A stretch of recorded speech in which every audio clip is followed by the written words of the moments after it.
They tell you that blood is thicker than water, that a mother's love is the one constant in a cruel world. But Jessica Davison learned the opposite truth before she could even understand what truth meant. Born in the glow of her father's forge in 1858, she should have grown up surrounded by warmth, the ring of hammer on steel, and the proud smile of a man who shaped metal into art. Instead, she grew up on scraps, sleeping in a cellar that smelled of coal and despair, her back a canvas of purple and red, where leather met flesh again and again. Lady Sarah didn't become a monster overnight. The transformation was slow, creeping in like rust on iron after Jessica's father, Oliver Davison, died beneath the wheels of a runaway carriage. The gambling started as a distraction from grief, or so Sarah claimed. But grief doesn't demand you wager your daughter's childhood on a hand of cards. Grief doesn't make you marry a man like Arnold Patel within 6 months, a merchant with cold eyes, and a son who learned cruelty from watching his father count coins while others starved. Jessica was 12 when she stopped being a daughter and became a servant in her own home. 13 when the whippings started. 14 when she learned that hunger could become so familiar it stopped feeling like pain and became just another part of breathing. Royal Patel, her new stepbrother, ate roasted duck while Jessica scrubbed the grease from his plate with hands that trembled from weakness. Arnold watched it all with the detached interest of a man reviewing his account books. But Sarah was the architect of this particular hell. Every lost bet, or every debt that came knocking at their door, somehow became Jessica's fault. The girl's very existence seemed to enrage her mother, as if Sarah could see Oliver's gentle face in Jessica's features, and needed to destroy it, piece by piece, scar by scar. What none of them knew was that a pair of steel grey eyes had begun to watch, that beyond their walls of cruelty, a man who had never spoken a word in 20 years was learning to speak through action, that Robert Humphreys, the Duke of Montvale, had seen something in the rain-soaked girl tending to horses with more kindness than she received herself, something that reminded him of a blacksmith who had once pulled him from a burning carriage and asked for nothing in return. This is the story of a girl who survived when survival seemed impossible, of a woman who found her voice in a house of silence, of justice that came not with thunder, but with the quiet determination of a man who understood that some debts can only be repaid with a lifetime of protection. Hello everyone. Before we go deeper into today's story, I have a small favor to ask. Please hit subscribe and turn on the notification bell so you never miss our channel's new vidip. Share our videos to people who need it. It is quick, free, and the best way to support us in bringing you more dramatic stories. Your support means the world to us. Where are you watching from? Drop your city or country in the comments below. Thank you very much. Now let us return to our main character. The forge was silent now, but Jessica could still hear it sometimes in her dreams. The rhythmic clang of her father's hammer, or the hiss of hot metal meeting water, his deep voice humming old songs as he worked. Those were the sounds of her childhood before everything turned to ash. "Girl, the chamber pots won't empty themselves." Sarah's voice cut through the memory like a blade.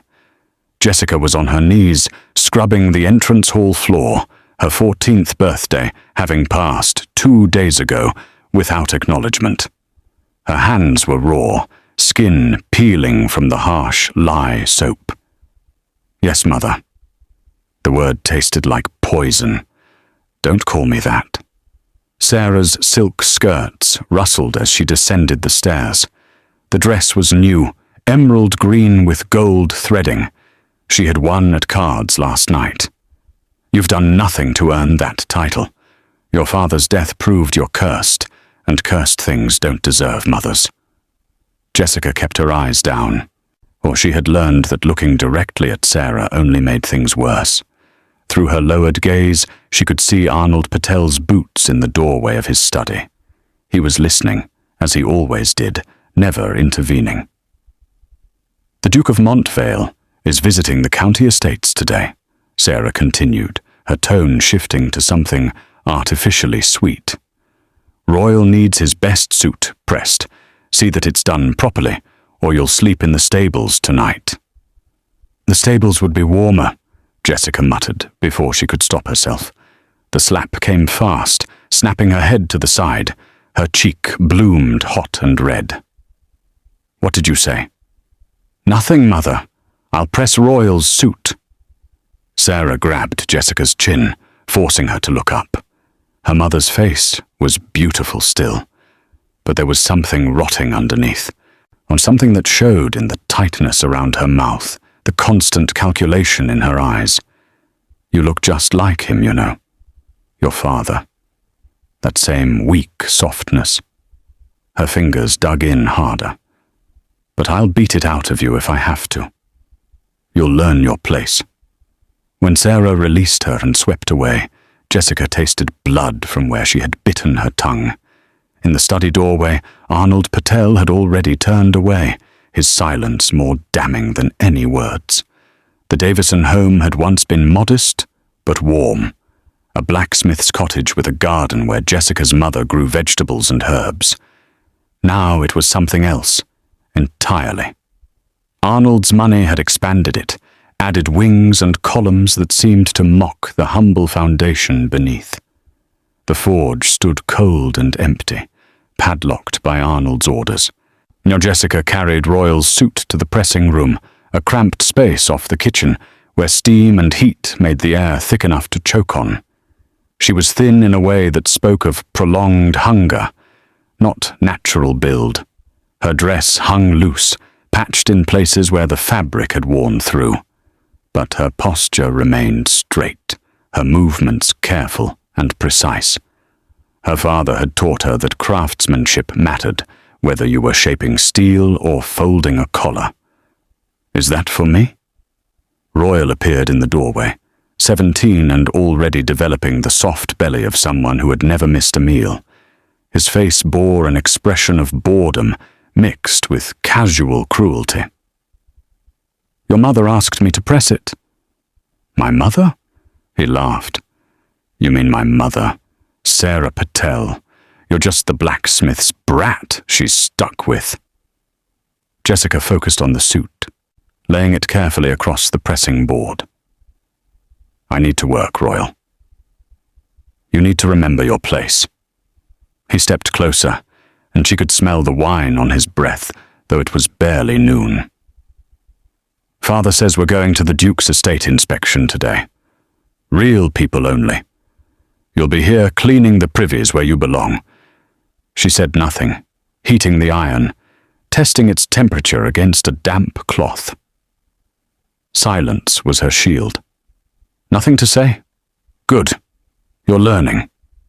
He reached out and yanked a strand of her dark hair, making her wince.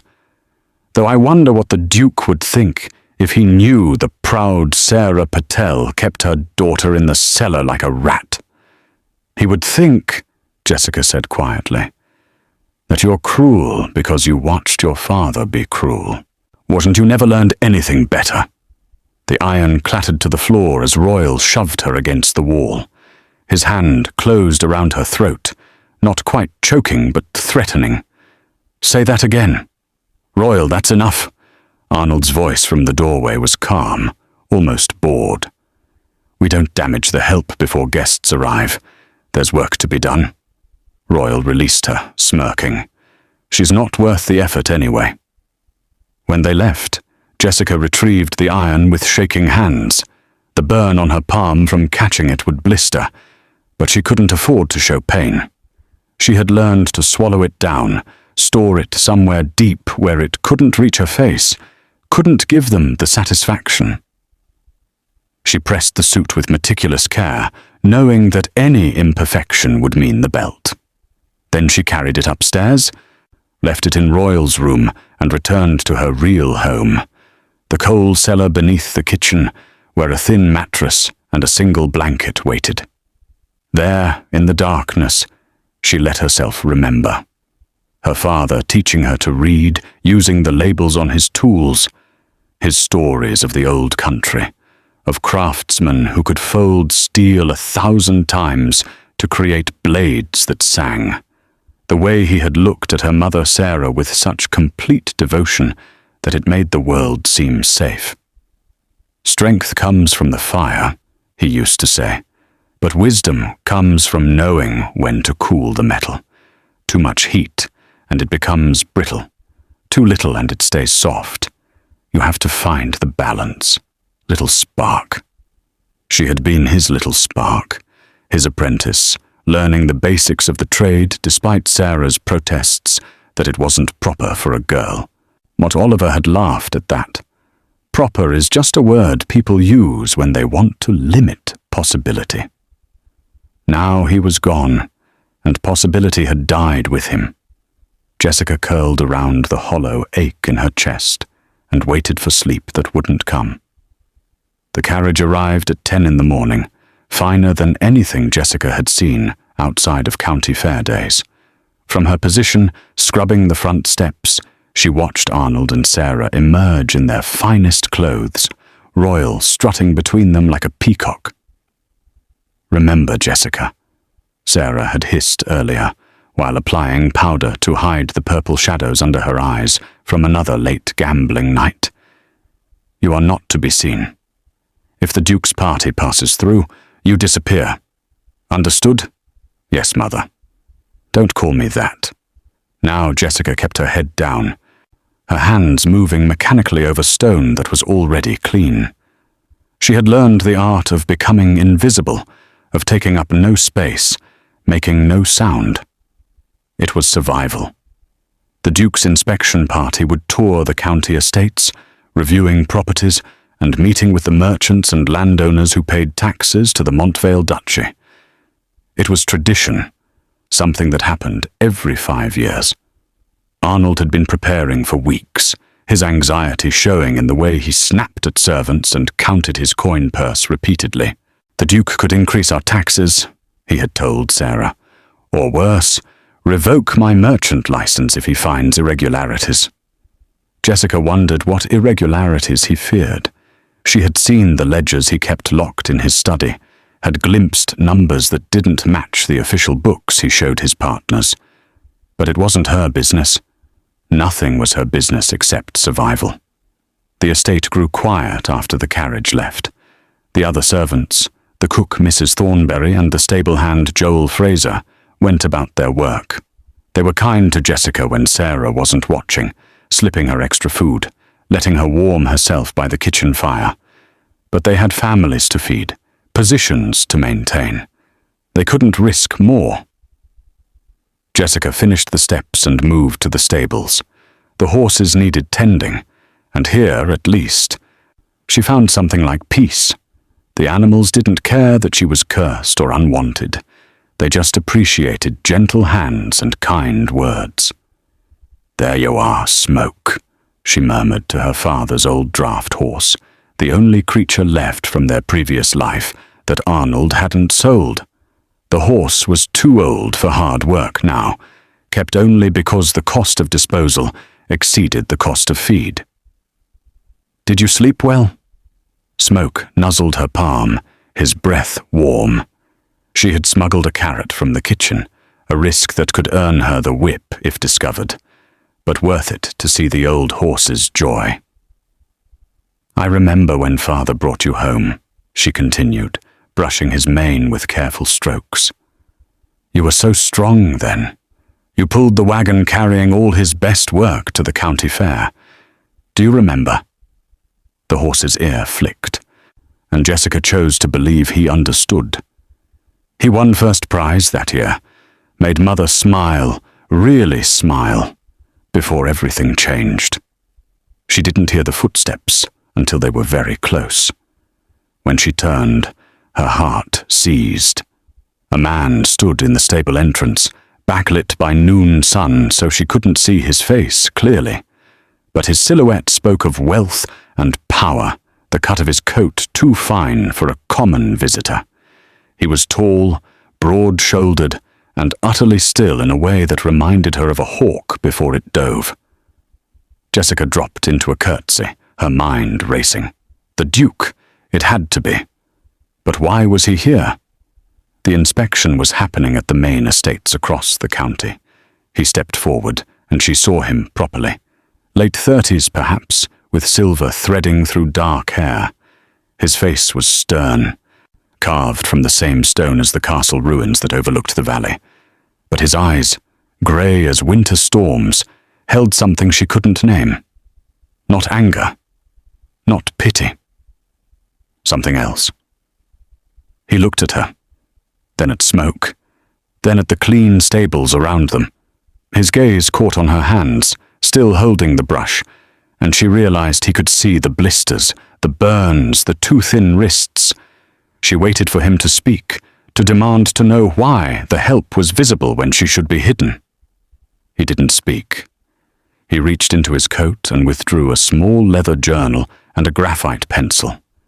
He wrote something, then turned the journal to show her. "What is the horse's name?" Jessica blinked. "Smoke, Your Grace. He belonged to my father." Another note. "You tend him well." "Thank you, Your Grace." The Duke studied her for a long moment. Then he wrote again, and this time his hand moved faster, filling the page. "I knew a blacksmith once. Good man. Saved my life. His name was Oliver Davison." The world tilted. Jessica gripped Smoke's mane to stay upright. That was my father." The Duke's expression didn't change, but something shifted in those grey eyes. He wrote again. "I have been looking for his family, to repay a debt." Before Jessica could respond, voices echoed from the house. Sarah's laugh, high and false, Arnold's rumbling agreement. They were returning early. The Duke glanced toward the sound, then back at Jessica. He tore the page from his journal and pressed it into her hand.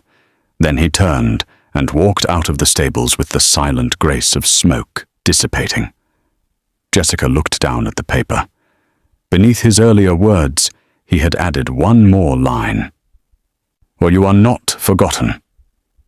She had just enough time to hide the note in her dress pocket before Sarah appeared in the stable doorway, her face flushed with wine and fury. "What are you doing here? I told you to stay out of sight." "The horses needed tending, Mother." The slap was harder this time, rocking Jessica back against Smoke's flank. "The Duke was here. He could have seen you, could have thought." Sarah's voice rose to a shriek. "You're trying to ruin everything, just like you ruined your father's life." "Sarah, enough." Arnold appeared behind her, his expression cold. "Save it for the house. We have appearances to maintain." Jessica tasted blood again, but she barely felt it. The note in her pocket seemed to burn, a secret brand against her skin. "You are not forgotten." For the first time in 2 years, hope hurt more than despair. But winter came early that year, and with it, Sarah's debts grew teeth. Jessica woke on a December morning to find the cellar door locked from outside and a single crust of bread pushed through the gap beneath it. No water. No explanation. "You'll stay there until you learn gratitude," Sarah's voice filtered down. "I clothe you, house you, and still you scheme. Joel saw you talking to someone in the stables yesterday. A man. Who was he?" Jessica's throat was too dry to answer, even if she wanted to. The Duke's visit had been a month ago, but Sarah's paranoia had been growing like mold, fed by gambling losses that Arnold could no longer hide. "Answer me." "It was no one, Mother. A traveler asking for directions." The lie came easily now. She had become a skilled liar, each falsehood a small rebellion. "Liar!" Something heavy hit the door. You think I don't know? You think I don't see you plotting, trying to steal what's left of this family's dignity? The irony would have been funny if Jessica's head didn't ache from hunger. Sarah had stolen everything, dignity included, and sold it card by card to feed her addiction. The door didn't open again for 2 days. When it finally did, Jessica had to crawl up the stairs. Her legs wouldn't support her weight. Mrs. Thornbury found her collapsed in the kitchen, her lips cracked and bleeding. "Sweet mercy," the old cook whispered, pressing a cup of water to Jessica's mouth. "What has she done to you?" "Don't!" Jessica's voice was barely sound. "Don't let her see you helping. That woman needs the Lord's judgment. The Lord seems busy elsewhere." Mrs. Thornbury helped her to a chair and brought soup, thin but warm. Jessica's stomach cramped at the first swallow, her body confused by the idea of food. "I can't watch this anymore, child. I can't stand by while she—" "You have to." Jessica caught her hand. "Please, Mrs. Thornbury. You have grandchildren depending on your wages. Don't risk them for me." The cook's eyes filled with tears, but she nodded. They both knew the reality. In Sarah's house, compassion was a luxury that could cost you everything. Jessica returned to her duties that afternoon, her body moving on instinct. She cleaned Royal's room, changed the linens in the guest chambers, scrubbed the floors until her knees bled through her thin stockings. Pain was just another sensation now, as familiar as breathing. That evening, while serving dinner, she caught fragments of conversation between Arnold and Sarah. "The Duke has been asking questions," Arnold was saying, his voice tight. "About property deeds, tax assessments. He knows something." "He knows nothing," Sarah snapped. "And even if he did, what can he do? We own this house, this land." "Do we?" Arnold's fork clattered against his plate. "Because according to the county records office, there's some confusion about the deed. Something about it being held in trust under your late husband's name, with provisions for his daughter." Silence. Then Sarah's laugh, brittle as old bones. "Oliver is dead. His daughter is a servant in my house. There are no provisions that matter. The Duke seems to think otherwise. He's requested the original documents." Jessica's hands trembled as she poured wine. She kept her face blank, her movements steady, but inside her heart was racing. The Duke, to Robert Humphreys, the man who couldn't speak but whose silence carried more weight than any words. He was still looking, still searching for something. "You are not forgotten." "Then we'll give him the documents," Sarah was saying. "Forge new ones if we must. I won't lose this house to a dead man's memory and his cursed daughter." Arnold's silence was answer enough. He would help her. Of course he would. He always had. Royal, eating pheasant, while Jessica stood hungry against the wall, looked up with a smirk. "What's wrong, father? Afraid the Duke will discover what you really are? A merchant who married a title and thinks it makes him nobility? Watch your tongue, boy. Or what? You'll beat me like you let mother beat her." Royal gestured at Jessica with his knife. "At least I'm honest about what I am. You're just a coward counting coins." The argument escalated, voices rising, and in the chaos, Jessica slipped away. In the kitchen, she collapsed against the wall, her breath coming in short gasps. Mrs. Thornbury found her there, pressed a warm roll into her hands. "Eat quickly, before they remember you exist." Jessica did, tears streaming down her face. Not from sadness, from rage, from the unfairness of existing in a world where a warm roll felt like salvation, and the woman who gave birth to her wanted her erased. "There's talk in the village," Mrs. Thornbury whispered, "about the Duke. They say he's been to the county clerk 3 times, reviewing old records, looking for something, or someone." "Don't," Jessica said. "Don't give me hope. It's worse than the whip." But the old cook smiled, sad and knowing. "Or hope is the only thing that woman can't beat out of you, child, because it doesn't live in your body. It lives somewhere she can't reach." That night, locked in the cellar again for the crime of existing, Jessica pulled out the Duke's note. She had read it so many times the paper was soft as cloth, the words fading. "You are not forgotten." She traced the letters with her finger and let herself believe, just for a moment, that somewhere beyond these walls, someone remembered her father. Someone remembered that she was more than a ghost, more than a target for her mother's rage. Someone was fighting for her, even if she didn't know how or why. And maybe, just maybe, that was enough. Hello, everyone. Before we continue with Jessica's story, I have a small favor to ask. Please hit subscribe and turn on the notification bell so you never miss our channel's new videos. It is quick, free, and the best way to support us in bringing you more dramatic stories. Your support means the world to us. Where are you watching from? Drop your city or country in the comments below. Thank you very much. Now let us return to our main character. January brought ice and a visitor. Jessica was in the courtyard, scrubbing frozen laundry when the Duke's carriage arrived, black and elegant against the white snow. She froze, her hands red and cracked from the cold water, her breath forming clouds in the air. Sarah appeared on the front steps immediately, her smile painted on, her dress elaborate. Arnold followed, his expression calculating. They were expecting him. This wasn't a surprise visit. "Your Grace, what an honor," Sarah gushed, curtsying low.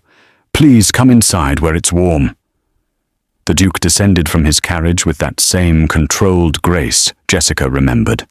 Today he wore a coat trimmed with fur, his boots polished to a mirror shine. He acknowledged Sarah with a slight nod, but his eyes swept the courtyard, catching on Jessica's frozen form hunched over the washing basin. Their gazes locked for a heartbeat. Jessica saw something flash in those grey eyes. Recognition, and beneath it, a cold fury that had nothing to do with the winter air. Then Sarah was guiding him inside, her voice high and nervous, and Jessica was alone again, with her frozen laundry and the question of why he had looked at her like that. From inside the house, she could hear the murmur of voices.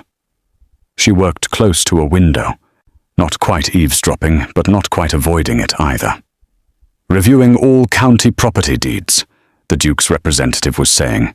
He must have come with the Duke, a lawyer or secretary who could speak on his behalf. His Grace has concerns about several estates where the documentation seems irregular. "Irregular?" Arnold's voice, sharp with defensiveness. "I assure you, every document is in order." "Perhaps you could produce the original deed to this property, the one filed under Oliver Davison's name?" Silence. Then Sarah's laugh, too loud. "That old thing. My late husband left everything to me, of course. When we married, all his property became mine. It's common law." "Actually," the representative continued smoothly, "common law provides certain protections for children of the deceased, particularly daughters. If the original deed specified inheritance rights, it specified nothing," Arnold interrupted. "And even if it did, any debts or obligations would have been settled long ago." "May I see the document?" More silence. Jessica risked a glance through the window. Sarah's face had gone pale beneath her powder. "It's in storage. These old papers, you understand. We'd need time to locate it." The Duke stood, and even without speaking, his presence seemed to fill the room. He withdrew his journal, wrote something, and handed it to his representative. The man read it, his eyebrows rising slightly. "His Grace requests that you have the documents available by week's end. He will return to collect them personally. Until then, He also requests permission to inspect the property, including all quarters where staff are housed. Staff quarters? Sarah's voice cracked. But that's highly unusual. His Grace insists. It's within his rights as Duke to ensure the welfare of all residents within his duchy. Jessica's heart hammered. He was going to see the cellar. He was going to see where she slept, how she lived. Shame flooded through her, hot despite the cold. She didn't want him to see, didn't want anyone to witness the proof of her worthlessness, the physical evidence that her own mother found her unfit for even basic dignity. But the Duke was already moving. His representative followed as Arnold gave a stiff tour, Sarah trailing behind with increasingly desperate chatter. They saw the servants' rooms first, small but clean, with proper beds and heating stoves. Mrs. Thornberry's quarters, tidy and warm. Joel Fraser's space above the stables, modest but adequate. Then Arnold tried to redirect them back to the main house. "And where does the young woman in the courtyard sleep?" the representative asked. "The courtyard?" Sarah laughed. "Oh, you mean Jessica. She prefers the cellar, actually. Servants' quarters make her anxious. Childhood trauma from her father's death. You understand? We've tried to. Show me." The Duke's representative spoke it, but the words clearly came from the Duke himself, his grey eyes fixed on Arnold with an intensity that made the merchant squirm. They descended the narrow stairs. Jessica heard them coming, heard Sarah's continued excuses, and felt her chest constrict with humiliation. The cellar door opened. The Duke stood at the threshold, his tall frame blocking the light. He looked at the thin mattress, the single blanket moth-eaten and inadequate, the bucket that served as her privy, the complete absence of heat or light or any sign that a human being lived here. He turned to Sarah. The look on his face made her step back. He wrote in his journal, each stroke of his pencil deliberate and sharp. When he finished, he handed the page to his representative. The man read it aloud, his voice carefully neutral. "His Grace wishes to know if you are aware that housing servants in conditions unfit for animals is a violation of the Duchy's labour statutes, punishable by fine and potential revocation of property rights." "She's not a servant," Sarah said quickly. "She's my daughter. I have every right to—" The Duke wrote again, faster this time. "His Grace notes that if she is your daughter, then treating her worse than livestock constitutes grounds for intervention by the Duchy Court. If she is a servant, then you are in violation of labour laws. Which is it?" Sarah's mouth opened and closed. Arnold stepped forward, his voice placating. "Your Grace, surely there's been a misunderstanding. We'll move Jessica to proper quarters immediately. The cellar was temporary, just while we—" The Duke held up his hand. Silence fell, absolute and immediate. He looked at his representative and wrote one more note. "His Grace requires the original property deed by week's end. He also requires that the young woman, Jessica, be housed in proper quarters, with adequate heat, food and clothing until his return. If these conditions are not met, he will take further action. Do you understand?" Arnold nodded stiffly. Sarah looked like she might be sick. The Duke turned, his coat swirling, and stopped directly in front of Jessica, who had been brought in from the courtyard. Up close, she could see the lines around his eyes, the set of his jaw. He was furious, but his fury was ice, not fire. He met her gaze and mouthed two words. She understood them even without sound. "Be strong." Then he was gone, his carriage pulling away, leaving Jessica standing in a house that suddenly felt more dangerous than it ever had before. Because Sarah wasn't just angry now. She was terrified, and a terrified Sarah was the most dangerous thing Jessica had ever known. They moved her to a servant's room that night, but it felt more like a cell than liberation. Sarah's eyes followed her with venomous calculation, and Royal's smirk had taken on an edge that made Jessica's skin crawl. "You've been talking to him," Sarah hissed, cornering Jessica in the hallway. "The Duke. What did you tell him?"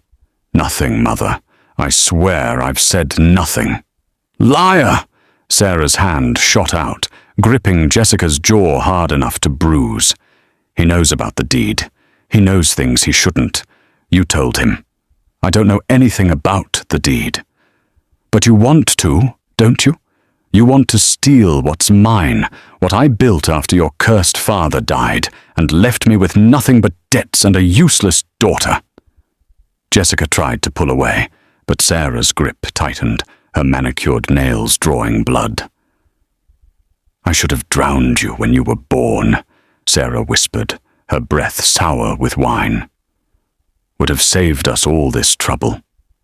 She released Jessica with a shove that sent her stumbling into the wall. Then she turned and walked away, her silk skirts rustling, leaving Jessica to wonder if tonight would be the night her mother's hatred finally went too far. The week passed in tense silence. Sarah and Arnold spent hours locked in the study with lawyers, their voices rising and falling in heated debate. Royal watched Jessica with increasing hostility, once pushing her down the stairs hard enough that she sprained her wrist. "Accident," he said, smiling. "You're so clumsy." Mrs. Thornbury tended to the wrist in secret, wrapping it with strips of clean cloth and muttering prayers under her breath. "That Duke? He's seen something," the old cook said. "And he's not the kind to let go once he's got his teeth in. I've heard stories about him. Lost his voice in the same accident that killed his parents. But he's sharper than any man with a tongue. And once he decides something is unjust..." She shook her head. "Well, injustice doesn't last long in Montvale." Jessica wanted to believe her, but belief required hope, and hope required strength she wasn't sure she had left. On the 7th day, the Duke returned. This time he brought more than his representative. He brought county officials, a magistrate, and most importantly, he brought documents. Jessica watched from a window as they filed into the house, their expressions grave. Sarah's face had gone white as parchment. The meeting lasted 3 hours. Jessica wasn't allowed in the room, but she stood outside the door, listening to fragments that made her heart race. The original deed clearly states, "Inheritance rights cannot be waived without consent of the heir." Fraud in the modification of legal documents. Sarah's voice, shrill and desperate. "She's just a girl. She has no legal standing. She is the sole legitimate heir to Oliver Davison's estate." The magistrate's voice, calm and implacable, which includes this property, the forge, and all associated assets. The modifications you made to the deed after your husband's death are void. "That's impossible. I married Arnold in good faith. We invested our own money. Money which was garnered through the sale of property that legally belonged to Miss Davison, which constitutes theft." The sound of something shattering. Arnold's voice, low and furious. "This is persecution. The Duke has no right. The Duke has every right to enforce the law within his duchy, and the law is clear." Jessica's legs gave out. She slid down the wall, her mind unable to process what she was hearing. The house was hers, had always been hers. Everything Sarah had done, every justification for the beatings and the starvation and the cruelty, was built on a lie. The door opened. The Duke stood there, looking down at her with those grey eyes. Behind him, Sarah was weeping. Arnold was shouting, and officials were gathering documents. The Duke extended his hand. Jessica stared at it. His hand was large, scarred across the knuckles, steady as stone. A hand that had never hurt her, never demanded anything from her, never struck her or starved her or treated her as less than human.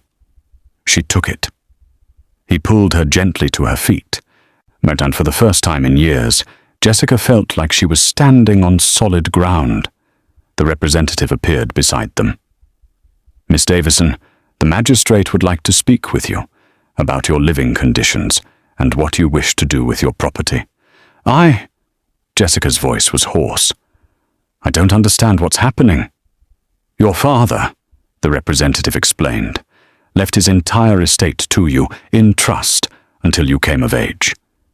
Your mother's remarriage didn't change that.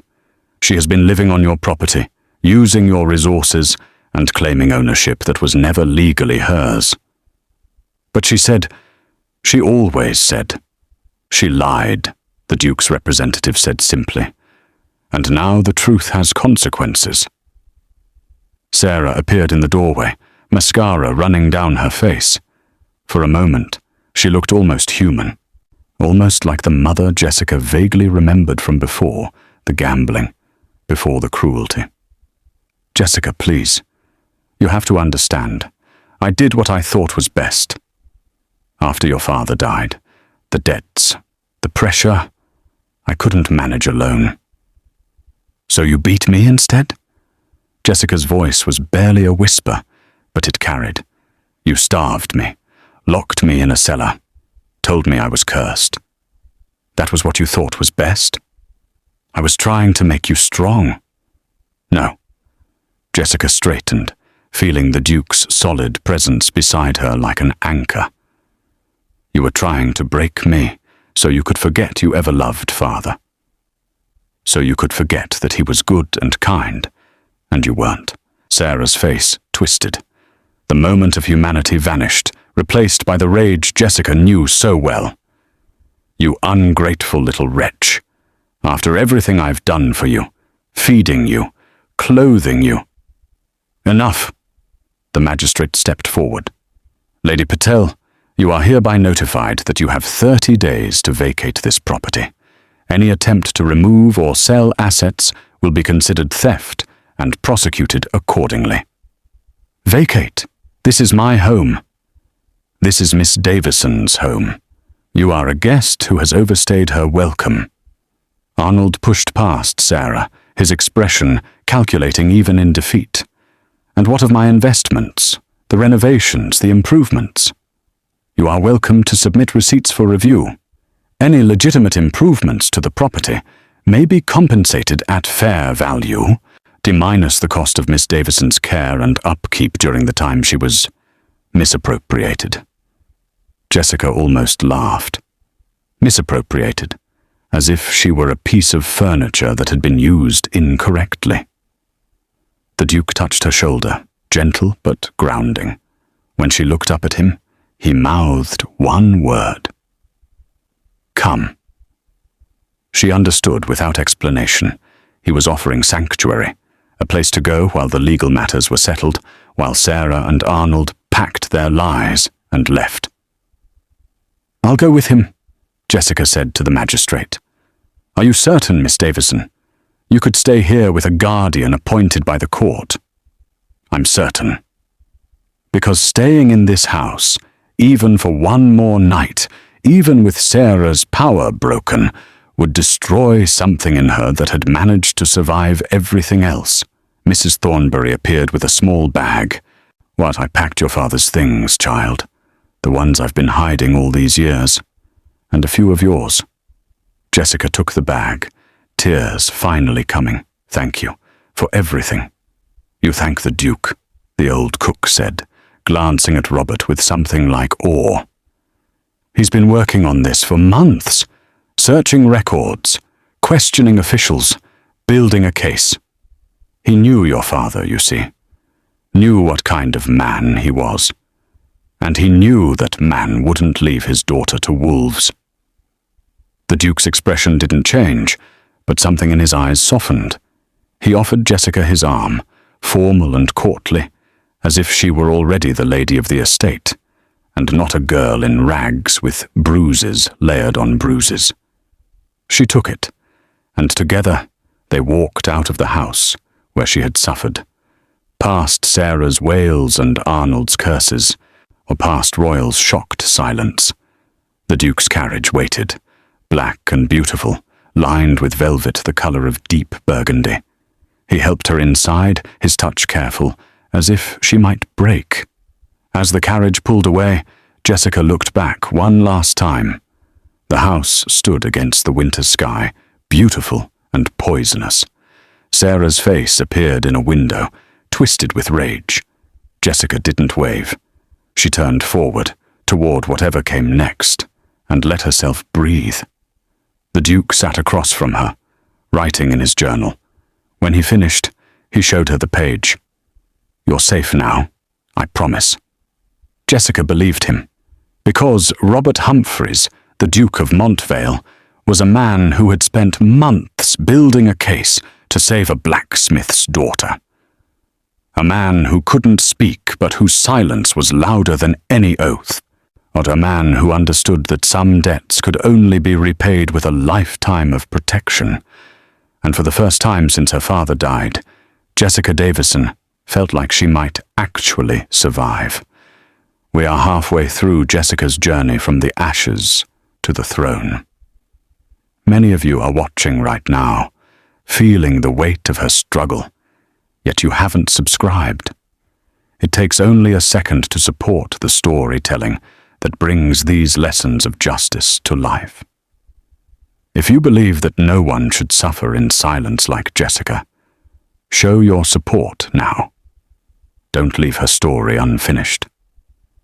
Montvale Estate rose from the landscape like something from a fairy tale, all grey stone and sweeping windows, surrounded by gardens that even in winter held a stark beauty. Jessica pressed her face to the carriage window, her breath fogging the glass. "It's beautiful," she whispered. The Duke smiled, just a slight curve of his mouth, but it transformed his stern face into something almost gentle. The carriage stopped before massive oak doors, and servants appeared immediately.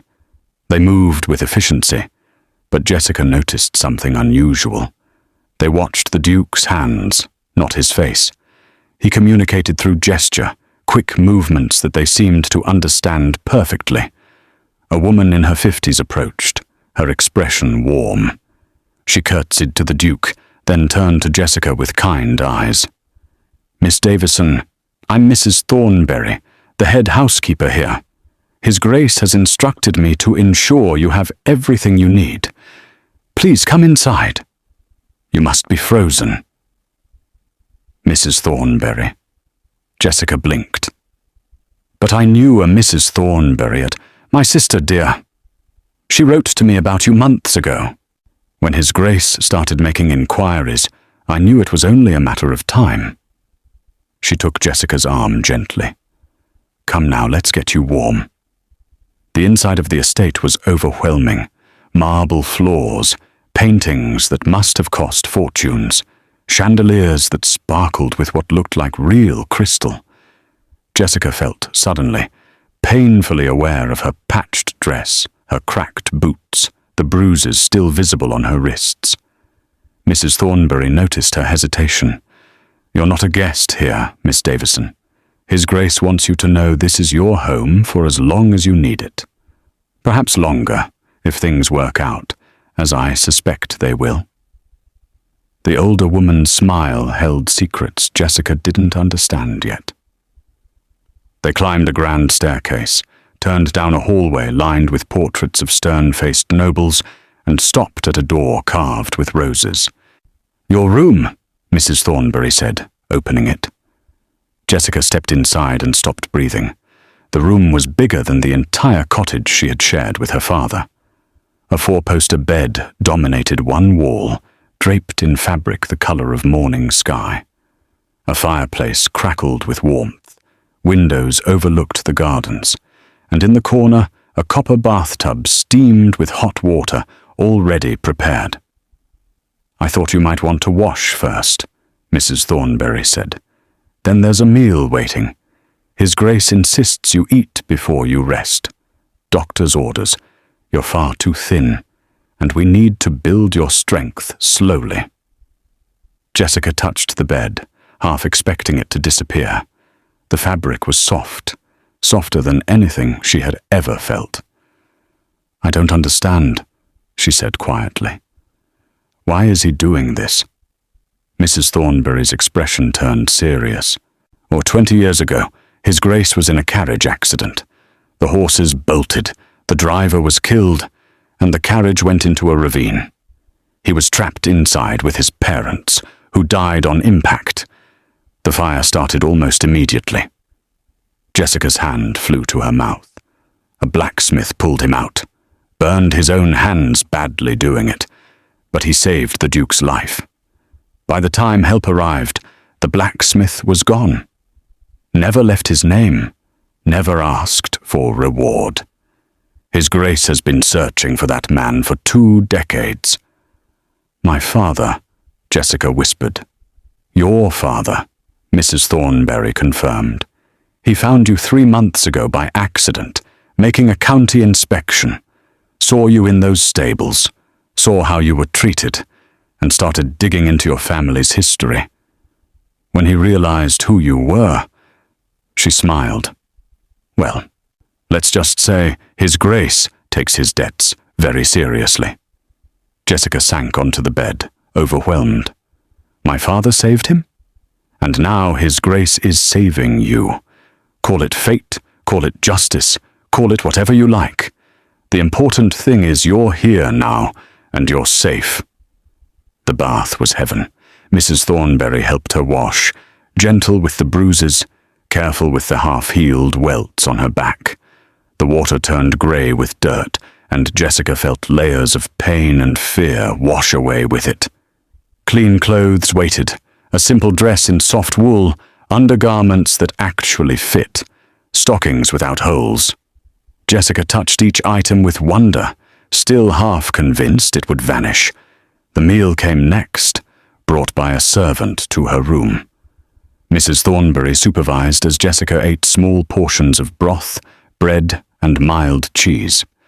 "Your stomach has shrunk," the housekeeper explained. "We'll increase your portions gradually. Try to eat slowly." Jessica obeyed, though every instinct screamed at her to devour everything in sight. The food tasted impossibly good. The bread was fresh, the broth rich with herbs, the cheese smooth and creamy.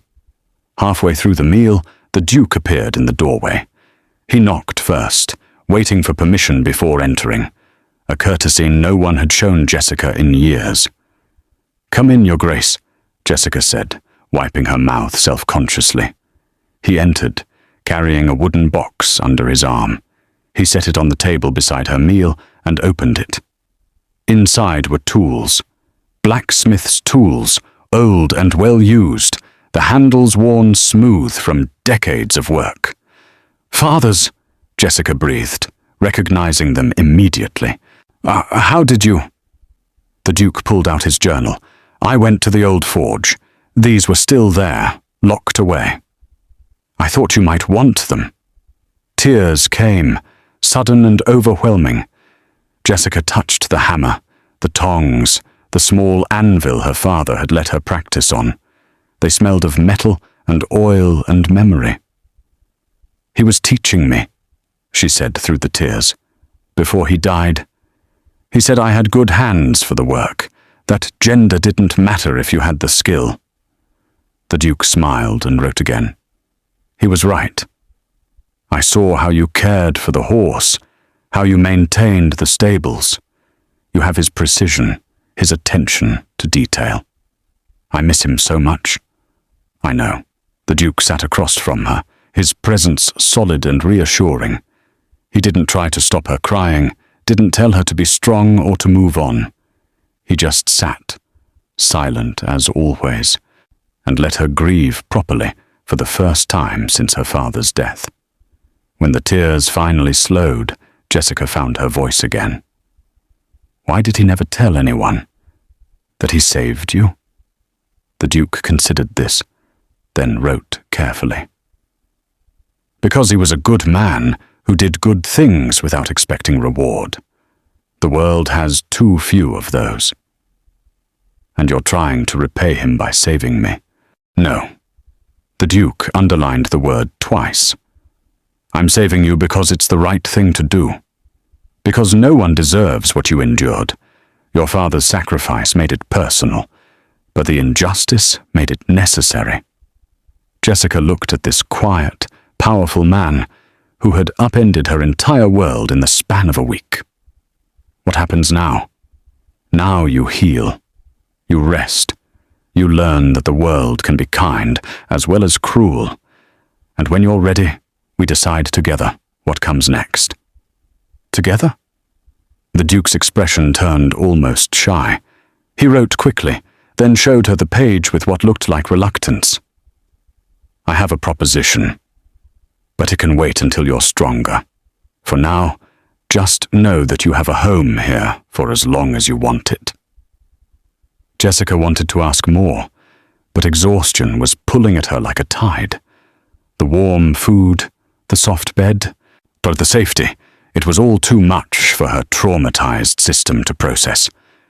Mrs. Thornbury noticed immediately. Come now, you need rest. His Grace, she's falling asleep on her feet. The Duke stood, bowed slightly to Jessica, another courtesy that made her throat tight, and left.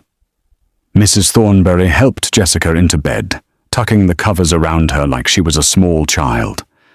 Sleep, dear. You're safe here. The Duke's guards patrol the grounds, and no one gets past them. You can rest. Jessica wanted to argue, wanted to stay awake, and make sure this wasn't a dream. But the moment her head touched the pillow, sleep claimed her.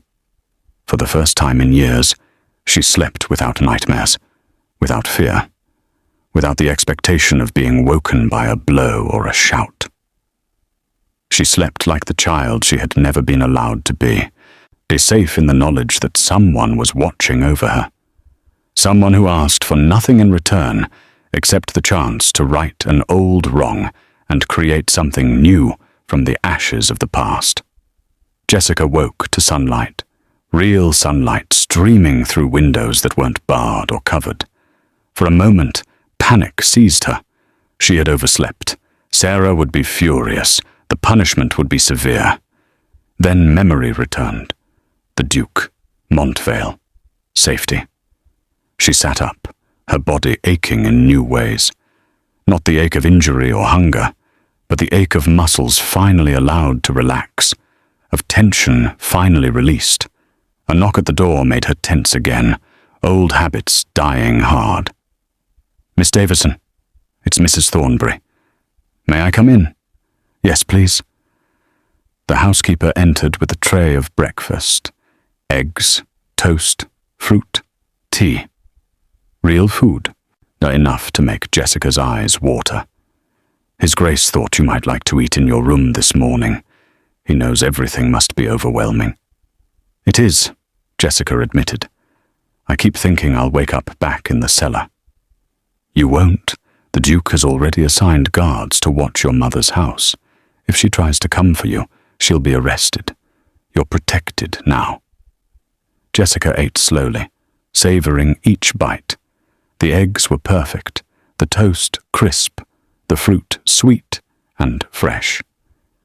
It felt almost wrong to enjoy it so much when she knew Mrs. Thornbury's sister, the cook at the Patel house, had lived through all that horror with her.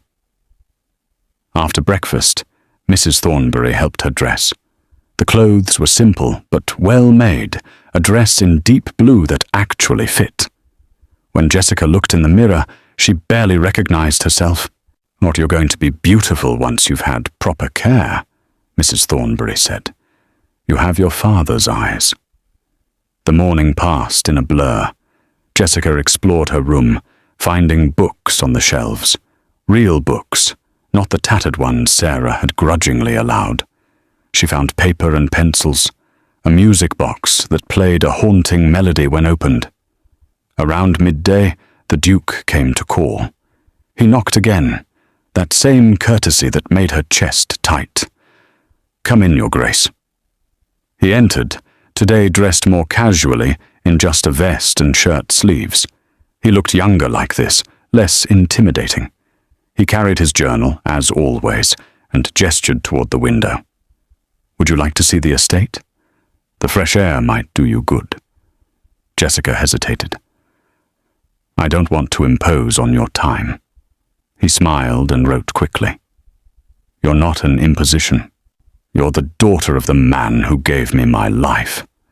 If anything, I'm the one imposing on you." They walked the gardens together, the Duke adjusting his long stride to match her shorter one. He pointed out features: the rose garden that would bloom in spring, the hedge maze, the fountain that allegedly dated back 3 centuries. But he didn't just show her things. He watched her, noting what caught her interest. When she stopped to admire the forge building on the edge of the estate, he wrote a note. "Do you want to see inside?" "Yes, please." The forge was smaller than her father's had been, but better equipped. Tools hung in careful order on the walls. A bellows sat ready. The anvil gleamed with recent polishing. "Do you use this?" Jessica asked. The Duke shook his head and wrote, "The last smith died 3 years ago. I haven't found a replacement." Jessica ran her hand over the anvil, feeling the slight indentations from thousands of hammer blows. "My father would have loved this place." "Would you?" She looked up at him, confused. The Duke took a breath, then wrote more carefully than usual.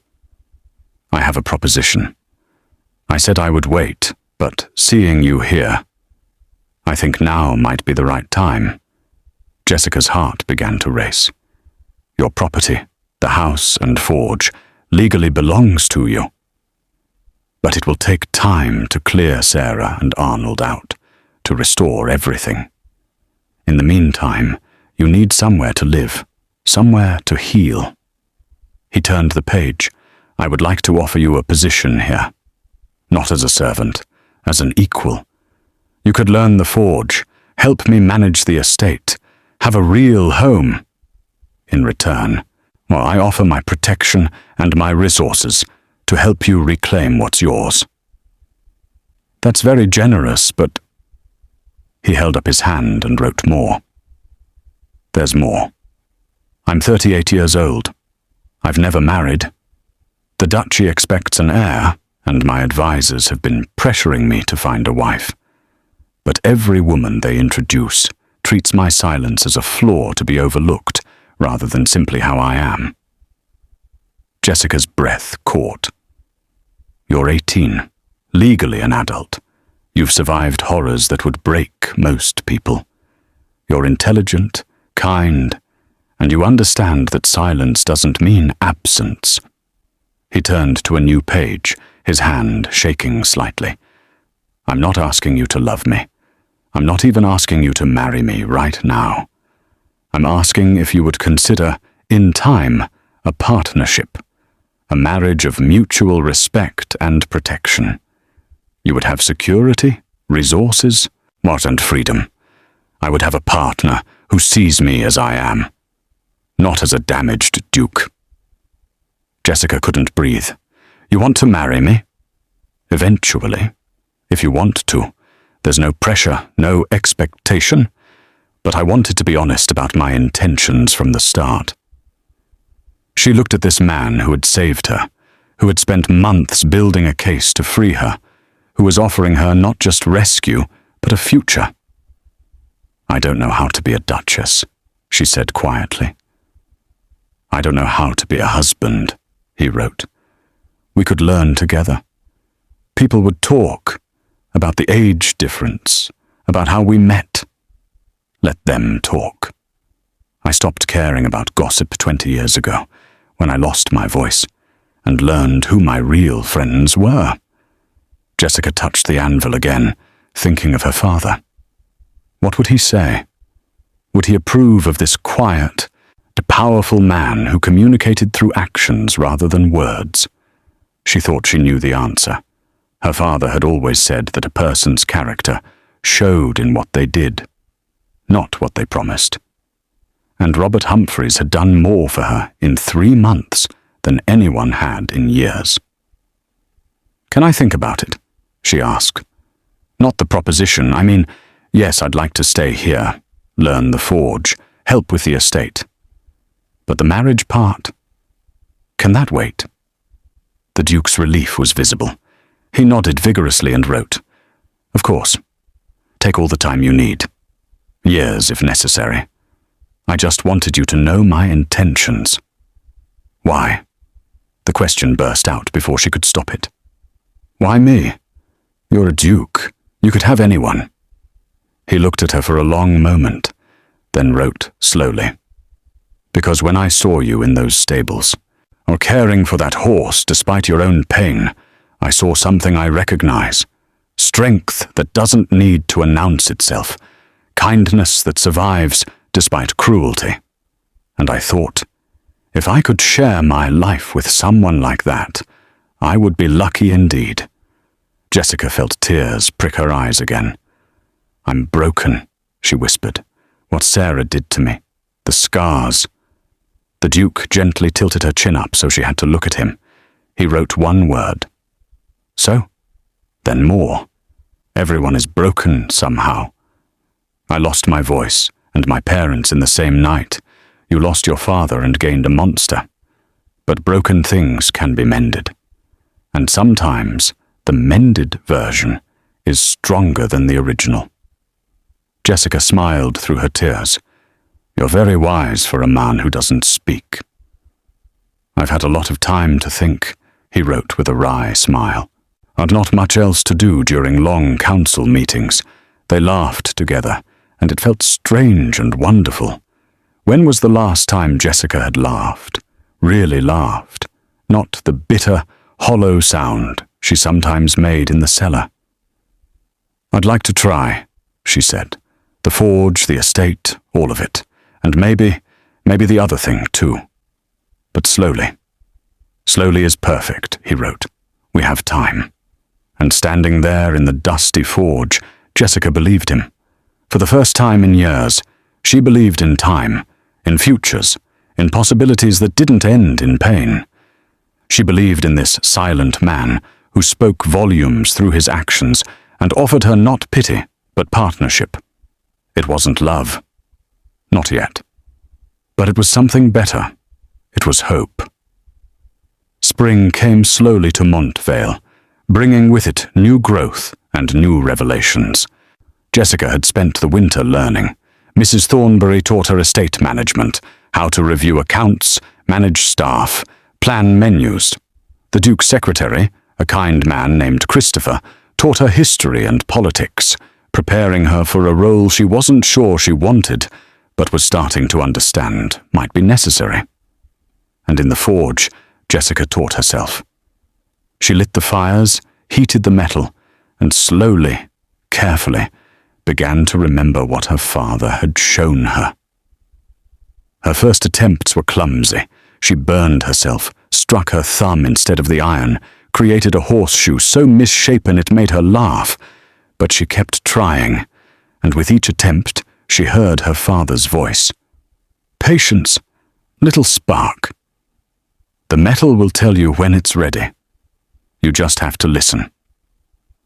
The Duke often watched her work, sitting on a bench outside the forge, or reading or writing in his journal.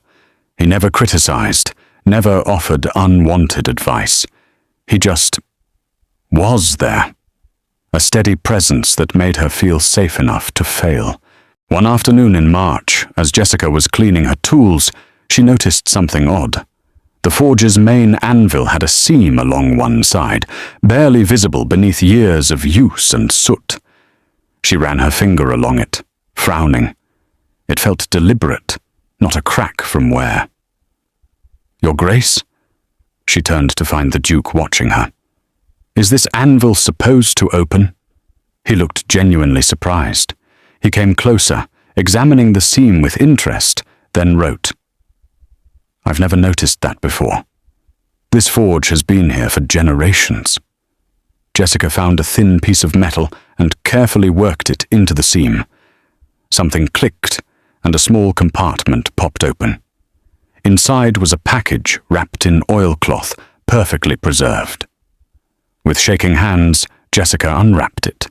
Inside were papers, documents, letters, and a ring. A signet ring bearing a familiar crest.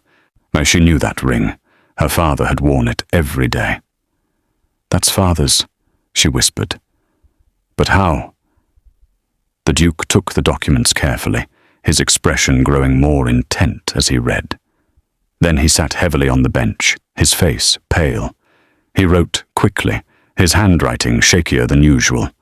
"Jessica, these documents, your father wasn't just a blacksmith." "What do you mean?" "He was the Duke of Ashford's third son, a nobleman who gave up his title to pursue smithing. He was supposed to inherit the Ashford Forge estates, but he ran away 20 years ago.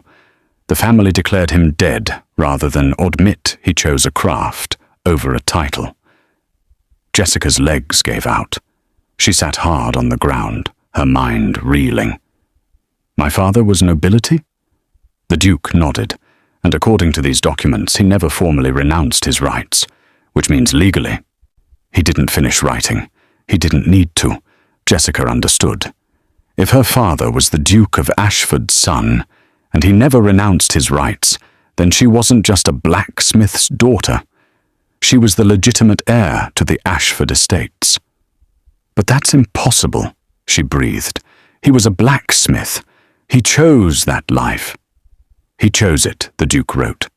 "But the law doesn't care about choices. It cares about bloodlines and legitimacy, and these documents prove both." Jessica picked up one of the letters. It was from her grandmother, the Duchess of Ashford, begging Oliver to come home, to claim his birthright.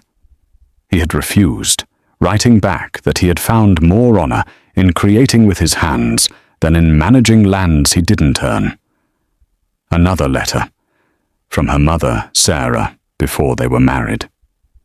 She sounded different in these pages. Younger, more hopeful, in love with a man who chose her over wealth and title. What had broken her? When had that hopeful girl become the monster who starved her daughter? "What do we do?" Jessica asked. The Duke thought for a long moment, then wrote carefully. "We have options. You could claim the Ashford estates. They're vast, wealthy, powerful. Or you could continue as you are, learning, growing, deciding your own path." "What would you do?" "I would do what I've always done," he wrote. "Make my decisions based on what's right, not what's expected." Jessica looked at the ring, her father's ring. It was heavy, inscribed with words in Latin she couldn't read. "Christopher can translate," the Duke wrote, seeing her confusion. "But I can tell you what it means. Duty to craft, honor to family." Her father's entire philosophy in 6 words. He had tried to balance both, and in the end he had chosen the craft he loved and the family he made. He had given up everything else. "I want to think about this," Jessica said. "Can we keep this quiet for now?" The Duke nodded and wrote, "Of course. This is your choice, your legacy. No one will know until you're ready." They sat together in the forge, surrounded by her father's hidden past and her uncertain future, and Jessica felt the weight of heritage settling on her shoulders. She had gone from a starved servant to a duke's ward to a potential duchess in her own right. It was too much to process, but one thing was clear. Her father had taught her that value came from what you created, not what you inherited. If she claimed the Ashford estates, it would be because she had something to offer them, not because blood gave her the right. And that was going to take time. Time to heal, to learn, to become someone worthy of the legacy her father had left behind. The Duke seemed to understand without her saying anything. He stood, offered his hand to help her up, and together they walked back to the main house. Behind them, the forge stood quiet, holding its secrets close. But the ring stayed with Jessica, heavy in her pocket, a reminder that sometimes the past reached out to reshape the future in ways no one could predict.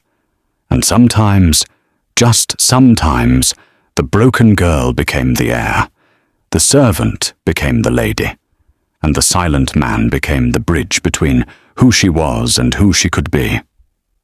The letter arrived on a Tuesday morning in April, delivered by a nervous courier who looked like he expected to be arrested. Mrs. Thornbury brought it to Jessica during breakfast, with an expression that made her stomach tighten. "It's from your mother," the housekeeper said quietly. Jessica stared at the envelope. Sarah's handwriting, elegant and familiar, spelling out her name with the same careful loops that had once labelled jars of preserves and birthday cards. The Duke, sitting across from her, noticed her hesitation. He wrote quickly, "You don't have to read it." "I think I do," Jessica said. "Whatever she has to say. I should know." She opened it. The letter was 2 pages, written in Sarah's best hand. "My dearest Jessica, I hope this letter finds you well. I know our parting was difficult, but I want you to know that I've spent these months reflecting on my actions." Jessica's hand trembled. She continued reading. "I realize now that I was too harsh. Grief drove me to irrational behavior after your father's death. I pushed you too hard, expected too much. But everything I did was because I wanted you to be strong, to survive in a world that's cruel to women without resources. Arnold and I have fallen on hard times. The house you so generously claim is all we have left. If we must leave, we'll be destitute. Royal will have no future. I write not to beg, but to offer a compromise. If you would return home, we could be a family again. You could manage the estate. I see now that was your birthright all along. Arnold and Royal would defer to your authority. We would live peacefully together. Alternatively, if you choose to stay with the Duke, perhaps a small allowance could be arranged. Enough to rent a modest house to maintain basic dignity. And I know I don't deserve your kindness after everything, but I'm still your mother. All my love, Sarah Jessica read it twice, then handed it to the Duke. He scanned it quickly, his expression darkening with each line. When he finished, he wrote one word: manipulative. "She's offering to let me be in charge if I come back," Jessica said. "Doesn't that show change?" "No," the Duke wrote emphatically. "It shows desperation. She would say anything to maintain access to your property." "But what if she means it?" The Duke put down his pencil and looked at her seriously. Then he stood, left the room, and returned a moment later with a stack of documents. He set them in front of Jessica and wrote, "I've been monitoring your mother's activities through my contacts. These are reports from the last 3 months." Jessica opened the first document. It was a record from a gambling house in the next county. Sarah had been there repeatedly, betting amounts she couldn't possibly afford, losing more often than winning. The next document showed debts, massive debts to dangerous people. "She hasn't changed at all," Jessica whispered. "No. And if you gave her money or returned to that house, she would drain everything and start the abuse again. This letter is just another form of manipulation." Jessica felt tears burn her eyes, but not from sadness, from rage. Even now, even after everything, Sarah was still trying to use her. "What should I do?" the Duke wrote carefully. "That depends on who you want to be. You could give her money, knowing she'll waste it. You could let her stay in the house, knowing she'll destroy it. Or you could hold firm and let her face the consequences of her choices. Well, she's my mother." "She was your tormentor," the Duke wrote, the words sharp and clear. "Being related to someone doesn't give them the right to abuse you, and helping her now would only enable her to continue the same patterns." Jessica knew he was right, but knowing didn't make it easier. "Will you help me write a response?" she asked quietly. The Duke nodded and pulled out fresh paper. Together they crafted a letter. It took 3 drafts before Jessica was satisfied. Mother, I received your letter and your request. After careful consideration, I must decline. You say you want me to return home, but that house has never been my home. It was a place where I was starved, beaten, and told I was worthless. I survived it, but I will not return to it. As for an allowance, I cannot in good conscience provide funds that I know will be used for gambling and waste. You have had 3 months to change your habits. Instead, you've accrued new debts at gaming houses across the county. The house will be sold. Proceeds will cover legitimate expenses you and Arnold incurred in its maintenance, verified by accountants. The remainder will establish the Davison Foundation, which will provide education and apprenticeships to children who've lost parents, ensuring they don't end up as I did. You have until the end of the month to vacate. After that, the magistrate will enforce the eviction. I don't wish you ill, Mother, but I won't enable your destruction anymore. Jessica Davison. When it was finished, Jessica felt both relieved and terrified. The Duke put his hand over hers. You did the right thing, he wrote. Hard doesn't mean wrong. What if she shows up here? She won't get past the gates, he assured her. And if she tries, she'll be arrested for trespassing. You're protected. Jessica sealed the letter with wax and handed it to Mrs. Thornberry to send. Then she sat back, feeling strangely empty. I thought I'd feel better, she admitted. Setting boundaries, standing up to her. But I just feel sad. The Duke wrote gently. That's because you're grieving. Not for the mother Sarah was, but for the mother she should have been. That grief is valid. Will it always hurt this much? No, it will fade. And one day you'll realize you've gone a whole day without thinking of her. Then a week. Then longer. The pain doesn't disappear, but it stops defining you. Jessica looked at this man who had lost his parents, so young, who had survived trauma of his own, and realized he understood in a way few people could. Thank you, she said, for everything, for saving me, for being patient, for seeing me as more than a damaged girl. The Duke smiled and wrote one more note. I don't see you as damaged. I see you as strong enough to survive things that would break most people. There's a difference. That evening they walked the gardens as the sun set. Spring flowers were beginning to bloom, crocuses pushing through the last of the snow, early daffodils turning their faces to the light. It's beautiful, Jessica said, but I never noticed how beautiful the world could be. When you're just surviving, you don't see it. The Duke nodded and wrote. Now you're not just surviving. You're living. And there's so much to see.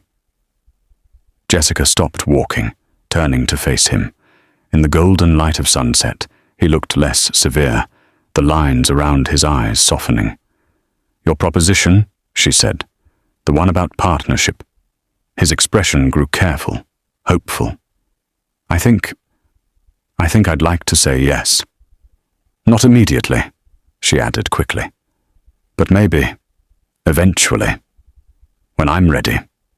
The Duke's smile was radiant. He wrote quickly. Eventually is perfect. We have time. What if I'm never ready? What if the scars are too deep? Then we remain friends and partners without the marriage. I meant what I said, Jessica. I want you in my life however you're comfortable being here. She took his hand, feeling the calluses from the reins of horses he rode, the slight roughness of a man who worked with his hands despite his title. I want to try, she said, to be someone worthy of you, of this estate, of my father's legacy. You already are, he wrote. You just need to believe it. As they walked back to the house, hand in hand, Jessica felt something shift inside her. The constant fear that had lived in her chest since her father's death began to loosen its grip. She was safe. She was valued. She was building a life that was hers by choice, not by circumstance. And maybe, just maybe, she was beginning to believe that she deserved it. The Grand Winter Gala was an annual tradition at Montvale Estate, a gathering of the duchy's nobility and important merchants. This year, it carried special significance. It would be Jessica's debut, not as a servant or a ward, but as the Duke's chosen partner. The news had spread through the county like wildfire. Robert Humphreys, the silent Duke who had refused every marriage proposal for 20 years, had finally chosen a bride, and not just any bride, but a blacksmith's daughter, who came with no dowry, no connections, just a claim to a minor noble title that most people didn't even know about. The gossip was vicious. Some called it scandalous. Others called it romantic. A few called it exactly what Robert Humphreys would do, choosing character over convention.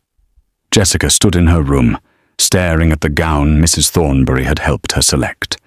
It was silver grey, the colour of storm clouds and steel, with subtle embroidery that formed patterns of hammered metal, a dress that honoured both her past and her future. "You look like a queen," Mrs. Thornbury said, adjusting the final pins. "I feel like an imposter." "That's normal. But remember, half the people down there are imposters too. They just hide it better." Jessica smiled despite her nerves.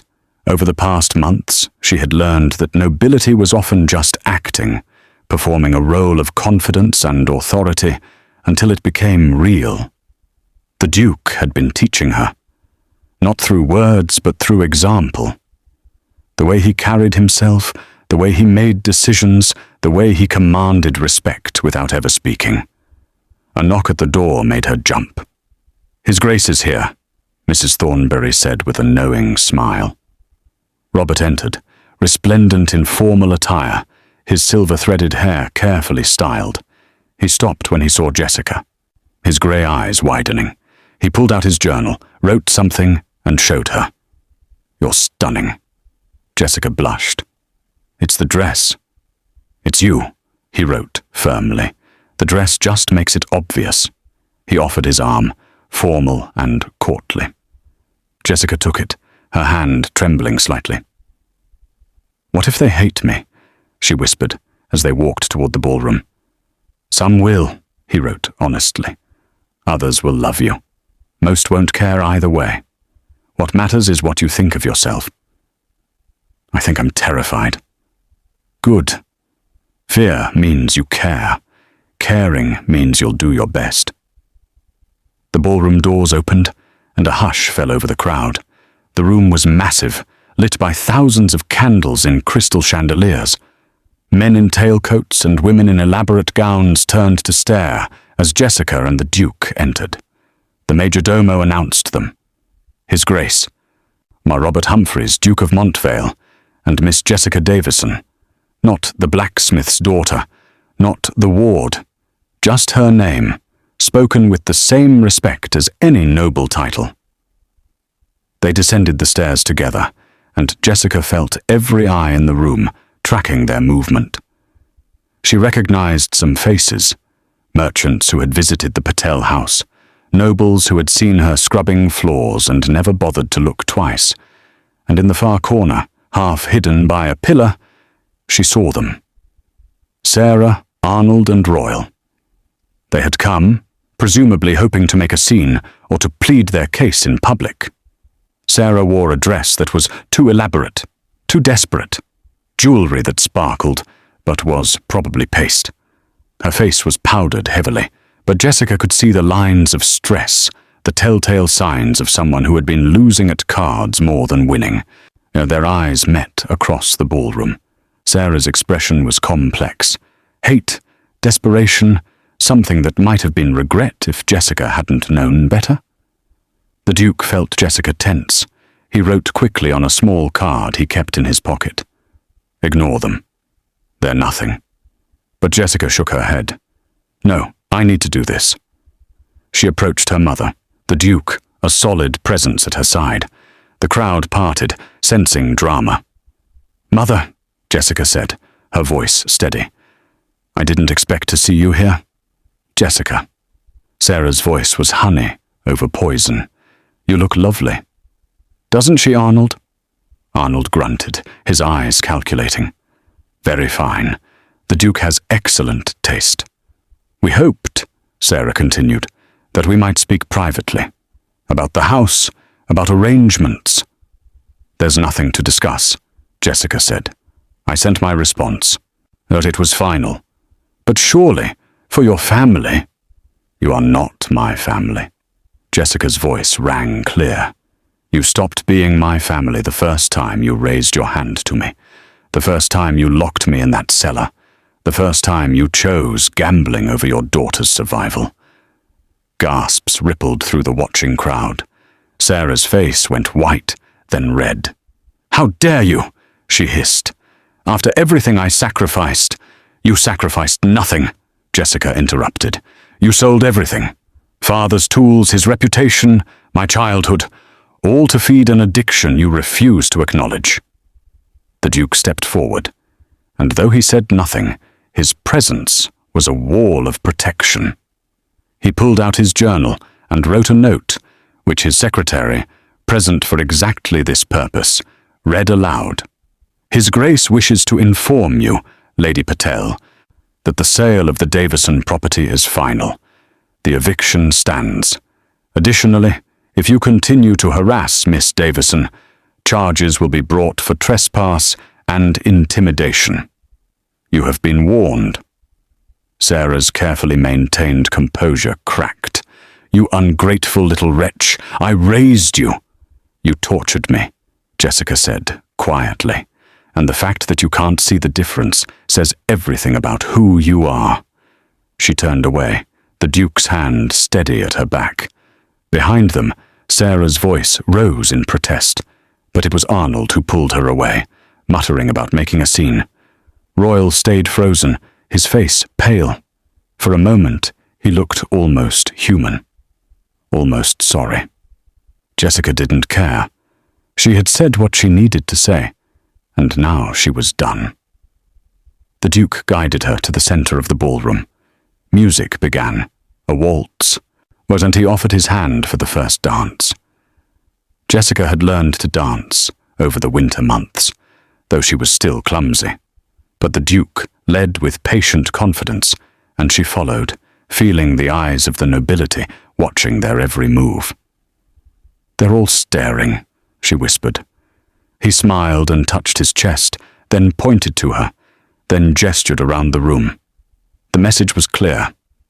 Let them stare. We're here together. As they danced, others joined them on the floor. Not everyone. Some of the older nobles kept their distance, disapproving of the match, but enough people accepted them that Jessica felt the knot of anxiety in her chest begin to loosen. Halfway through the evening, a new arrival caused a stir. A couple Jessica didn't recognize, older and distinguished. The Duke's secretary appeared at her elbow. "Miss Davison, may I present the Duke and Duchess of Ashford? They've requested an audience." Jessica's blood went cold. The Duke, her grandfather. The Duchess, her grandmother. Her father's parents, who had declared him dead rather than accept his choice. Robert Humphreys tensed beside her, ready to intervene if she wished. But Jessica squared her shoulders. "Show them in." The Duke and Duchess of Ashford approached. They were elderly, elegant, and looked hauntingly like her father around the eyes. "Miss Davison," the Duke said, his voice formal, but with an undercurrent of emotion. "We owe you an apology. Several, in fact." Jessica waited, silent. "We learned recently," the Duchess continued, "of your father's death, and of your circumstances. Had we known, had we ever bothered to look beyond our pride and anger, now we would have intervened." "You declared him dead," Jessica said, "because he chose a craft over a title." "We did," the Duke admitted, "and we were wrong. We spent 20 years being wrong, and now our son is truly gone. We can't undo that, but we can acknowledge you, our granddaughter." He pulled out documents. "These formalize your claim to the Ashford estates as Oliver's heir. You would be the Duchess of Ashford in your own right, with all the lands and titles that entails." Jessica looked at the papers, then at Robert. He wrote quickly, "Your choice. Whatever you decide, I support." She thought of her father, of his choice to leave all this behind, of the ring he'd hidden with the words, "Duty to craft, honor to family." "I'll accept the title," Jessica said slowly, "on one condition. The Ashford estates will be used to establish trade schools and apprenticeships, places where children of any background can learn crafts, arts, skills, where birth doesn't determine destiny." The Duke of Ashford smiled, and it transformed his stern face. Oliver would have loved that. "I know," Jessica said. "That's why I'm doing it." Papers were signed, witnesses gathered, and Jessica Davison became Jessica Davison, Duchess of Ashford, in her own right. But more importantly, she became the woman who honored her father's legacy by making his ideals real. Later, as the gala wound down, Robert and Jessica stood on the balcony overlooking the gardens. Snow was beginning to fall, soft and quiet. "I want to marry you," Jessica said suddenly. "Not because I need protection or security, because I choose to, because you saw me when I was invisible and valued me when I felt worthless, because your silence speaks louder than anyone's words." Robert's eyes shone. He pulled out his journal and wrote carefully, "I want to marry you because you're the strongest person I've ever met, because you turned suffering into compassion instead of cruelty, because when I look at you, I see the future I want to build." They kissed then, soft and tentative, a promise of something beginning. When they pulled apart, Jessica laughed. "We're going to be terrible at this, you know. Two broken people trying to build something whole." "Maybe," Robert wrote, "but broken things mended together are often stronger than they were before." My father used to say that about steel. Your father was a wise man. The inside, the party continued.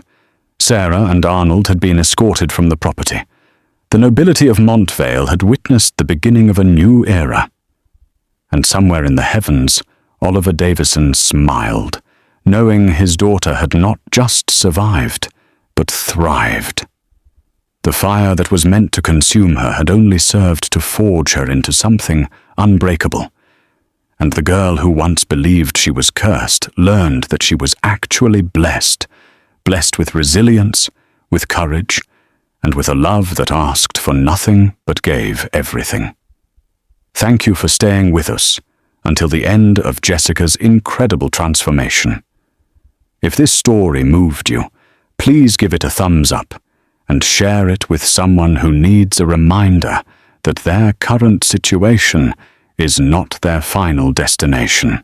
Subscribe to join our community of story lovers. Or the fire that was meant to consume Jessica Davison only served to temper her into a woman of unbreakable spirit. She proved that while we cannot choose the hands that raise us, we can choose the life we build for ourselves. Lady Sarah Patel learned too late that the daughter she treated as ash was actually a diamond in the making. Jessica went on to revolutionize education in both the Montvale and Ashford duchies, creating schools where birth didn't determine destiny. She and Robert married in a quiet ceremony 6 months after the gala, and their partnership became legendary. Two people who understood that strength came in many forms, including silence. As for Sarah, she lived out her days in a modest cottage, supported by a small pension from Jessica's foundation. Not because Jessica owed her anything, but because Jessica refused to become the kind of person who returned cruelty for cruelty. The pension came with one condition. Sarah had to work at one of Jessica's trade schools, teaching girls basic skills. It was there, watching young women learn and grow, that Sarah finally understood what she had destroyed in her own daughter. The regret never left her eyes. Royal eventually left England entirely, seeking his fortune in America. Arnold died of a heart attack 2 years later, his ledgers revealing debts and schemes that would have landed him in prison if Jessica hadn't quietly paid them off to spare the family further scandal. But this isn't their story. It's Jessica's. The girl who survived when survival seemed impossible. The woman who learned that silence could be strength, that broken could be beautiful, and that the hottest fires produce the strongest steel. Thank you for watching this presentation. We hope you found both entertainment and a bit of wisdom in Jessica's journey. Stay tuned for our next video, where we explore a tale of a forgotten heir returning to claim what was lost in the shadows of the great forest. We look forward to seeing you there. Goodbye. Subscribe to see how this unfolds and comment where you're watching from. I will love to say hello to you, just to know how far our story is going.